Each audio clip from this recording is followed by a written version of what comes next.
berkenaan dengan yang pertama, apa hikmah bila mana mengangkat jari telunjuk ketika mana mengucapkan syahadah di dalam tahiyat.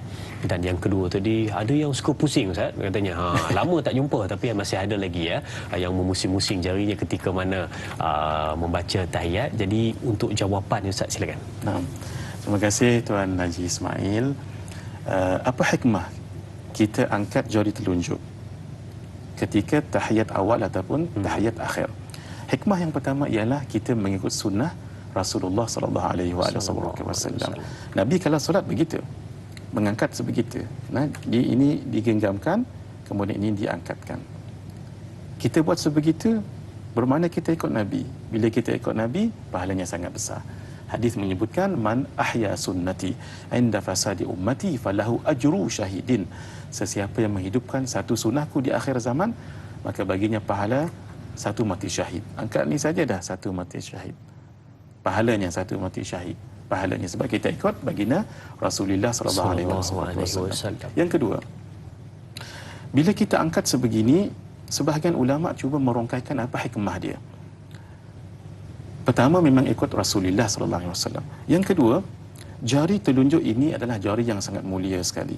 Sehingga kalau dalam kitab Syama'il tentang Nabi sallallahu alaihi wasallam, Nabi tak pernah tunjuk orang sebegini. Sebab sangat mulia. Jari ini hanya digunakan untuk bertasyahud. Dan kalau tunjuk orang sebegini, maaf, itu ada sedikit tanda, ada sedikit sombong sedikit. Nah begini. Sehingga kalau Nabi tunjuk, Nabi akan buat sebegini. Gini. Tafadhal, tafadhal. Kalau orang Melayu kita, ni di macam tu. Ada gini. Kalau orang Melayu kita, hukumnya boleh. Sebab ini bila pakai lagu ini di satu adat, dan adat ini baik. Dalam kaedah menyebut al-adatu muhakkamatun. Adat yang baik itu boleh jadi hukum gini. Sehingga ini uruf dan adatnya jadi baik. Kalau Rasulullah sallallahu alaihi wasallam gini. Sebab itu tidak digunakan sebegini. Sebab ini sangat mulia. Ia hanya digunakan untuk tasyahud, dan ini kalau digunakan selain daripada tasyahud, maaf, agak macam sedikit kesombongan tadi itulah. Almarhum guru kami Syekh Wan Muhammad Saghir pernah sebut satu perkara yang saya pernah belajar dengan beliau tapi belum pernah saya dengar daripada guru lain. Kata beliau, jari ini urat dia, wallahu alam kalau saya salah tolong betulkan. Dia punya urat ni bersambung ke hati. Jari ini urat dia bersambung ke hati. Sebab itu hanya tasyahud sebegini. Kalau kata putus jari ini, tidak disunatkan tukar dengan jari ibu ke jari tengah ke tak. Hanya ya saja. Karena dia kata bersambung dekat sini. Wallahu alam bisawab.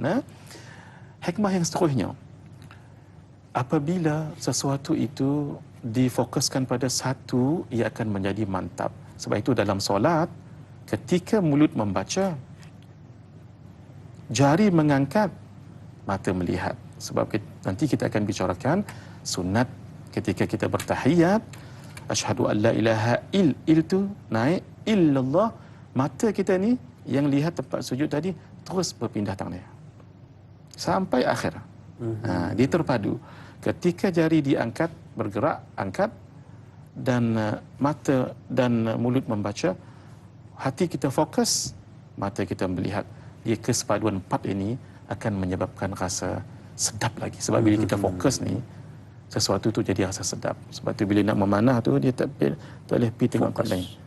Sama juga orang yang main golf kan, Ustaz Azrin. Kita tu kadang-kadang heran dah tengok teropong apa, tak tahu. Tapi orang nak fokus tu. Gitu. Ustaz biasa pergi main golf.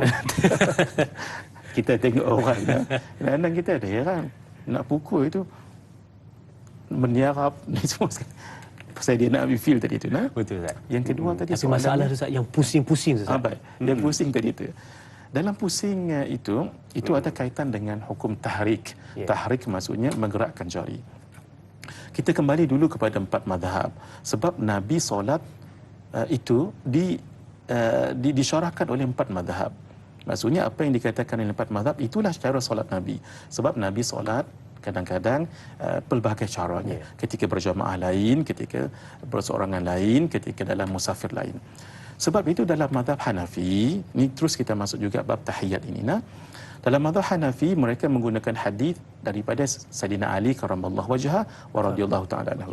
Jari ini dilepaskan Dan ketika tahiyat, jari dilepaskan dan hanya jari ini sahaja yang diangkat. Dan angkatnya itu ketika menyebut la, kalimah nafi. Asyhadu an la, la saja. Asyhadu an la ilaha illallah, terus turun balik dan tak angkat-angkat. Itu cara mazhab Hanafi. Cara mazhab Maliki,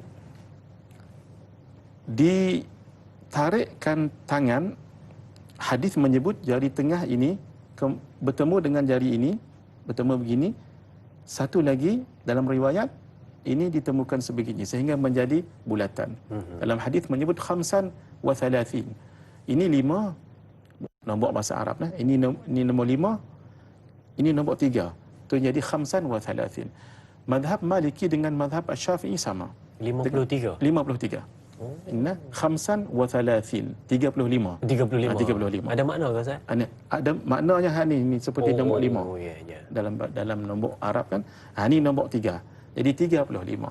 Itu untuk 4 mazhab, untuk 3 mazhab. Mazhab Maliki, mazhab Syafi'i dengan mazhab Hambali. Ataupun riwayat yang lain ini di begini ataupun menghadap begini. Yang ni letak kat sini.